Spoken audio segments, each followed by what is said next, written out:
8 hours of work, 8 hours of sleep, 8 hours of whatever's left after your commute, your inbox, and the 3 minutes you spend deciding what to eat for dinner. We treat the 8-hour workday like it's a law of physics, like it was etched into a stone tablet somewhere between don't murder people and don't cut in line. It isn't. It's not biology. It's not efficiency. And it's definitely not what your body actually wants to do for a third of every single day. It's a number some guy invented 200 years ago, and then a lot of people had to bleed, strike, and occasionally get shot at to actually make it real. So let's talk about how 8 became the number. Spoiler, it wasn't science. It was a slogan. Here's the thing that should bother you a little. Humans have been around for roughly 300,000 years, and the 8-hour, 5-day work week has existed for less than 1,000. If you shrank all of human history into a 24-hour clock, the 40-hour work week shows up in the last 4 seconds. And before you picture our ancestors as noble hunter-gatherers working non-stop to survive, anthropologists who've actually studied surviving hunter-gatherer societies estimate they spent somewhere around 15 to 20 hours a week on activities that counted as work. The rest was maintenance, socializing, and what researchers dryly call leisure. Basically, cavemen had a better work-life balance than most people with a LinkedIn profile. Even medieval peasants, who I promise were not living the dream, had it structurally weirder than you'd think. Farm labor was brutal and seasonal, sunup to sundown during planting and harvest. But feudal Europe also had an absurd number of mandatory holy days. Historians estimate that between Sundays and Saints' days, medieval English laborers had somewhere close to a third of the year off. Nobody was optimizing anyone's productivity. The concept barely existed. So if pre-industrial humans weren't grinding through 8-hour shifts, where did the number actually come from? Simple, the factory. Fast forward to the late 1700s and early 1800s. The Industrial Revolution shows up and suddenly work isn't tied to sunlight or seasons anymore. It's tied to machines. And machines don't get tired. Machines don't ask for a break. Machines, frankly, don't care if you're 11 years old. Factory owners quickly discovered a very profitable idea. If the machine can run 24 hours a day, why not the humans next to it? 14, 16, sometimes 18-hour workdays became standard in British textile mills. 6 days a week. Children as young as 5 or 6 worked alongside adults because small hands were considered useful for reaching inside machinery. Yikes, I know. This was the backdrop when one mill owner looked at his own factory and thought, "This is insane, and I own the place." Enter Robert Owen, Welsh industrialist, social reformer, and, unusually for a factory owner in 1817, a guy with something resembling a conscience. Owen ran the new Lanark cotton mills in Scotland, and instead of working his employees into the ground, he became convinced that a fairer division of the day would actually work for everyone, including the guy signing the paychecks. In 1817, he coined the phrase that basically wrote this entire video's headline for me 2 centuries in advance. 8 hours labor, 8 hours recreation, 8 hours rest. Neat, symmetrical, extremely quotable. It divided the day into 3 equal thirds, like a labor rights pie chart, if pie charts could start revolutions. Here's the part that stings a little. Nobody listened, not for a long time.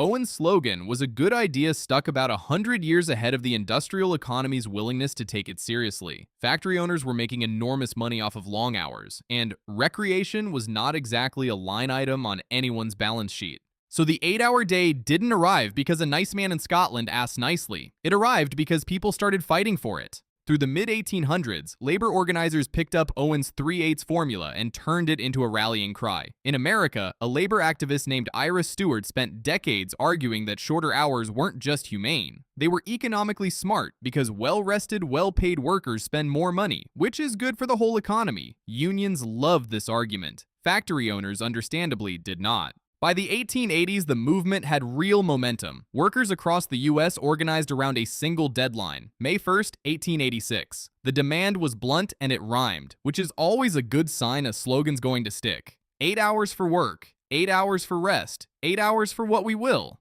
Hundreds of thousands of workers walked out across the country. And then, 3 days later in Chicago, at a labor rally near Haymarket Square, someone threw a bomb at police who were trying to break up the crowd. Police opened fire. In the chaos, several officers and an unknown number of civilians were killed. The Haymarket Affair became a genuine setback for the movement.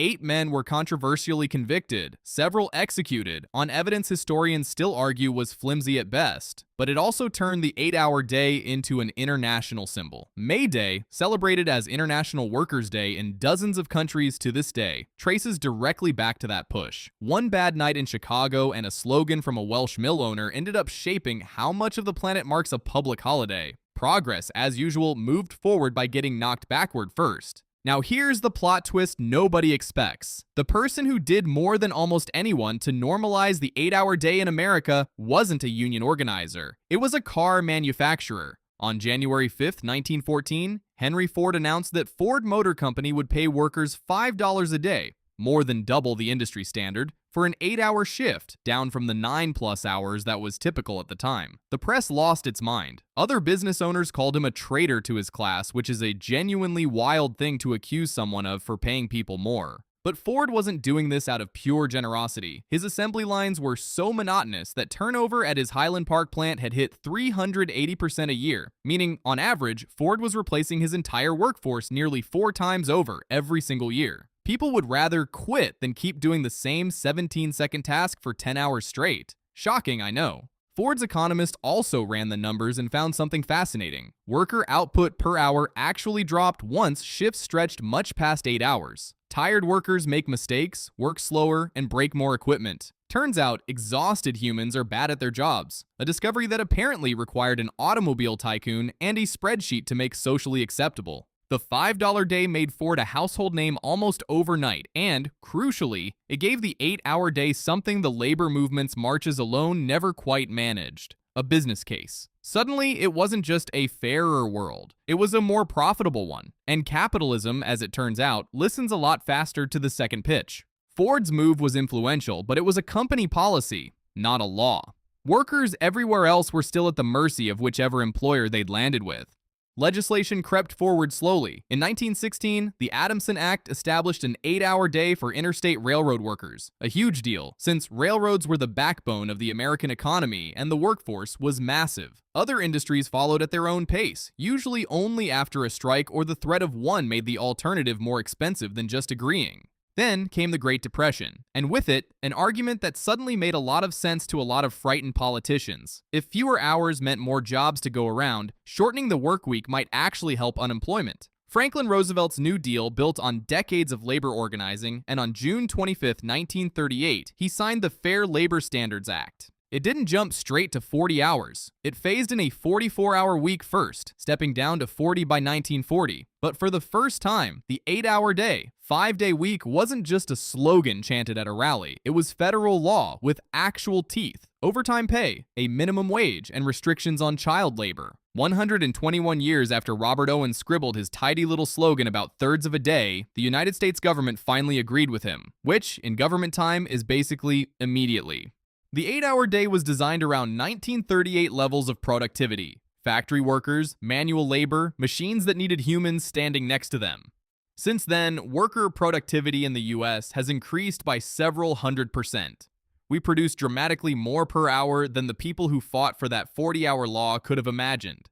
And yet, the standard work week hasn't budged. Robert Owen's neat little pie chart of thirds never actually made it to the finish line, because 8 hours recreation quietly got swallowed by commuting, errands, chores, and doom scrolling, while 8 hours labor stayed exactly where it was, or crept up thanks to an email that follows you home. It's not that 8 hours is some magic number optimized for the human brain. There's actually a fair amount of research suggesting productivity per hour drops off a cliff well before the 8-hour mark, which is, ironically, exactly what Henry Ford's own accountants figured out over a century ago.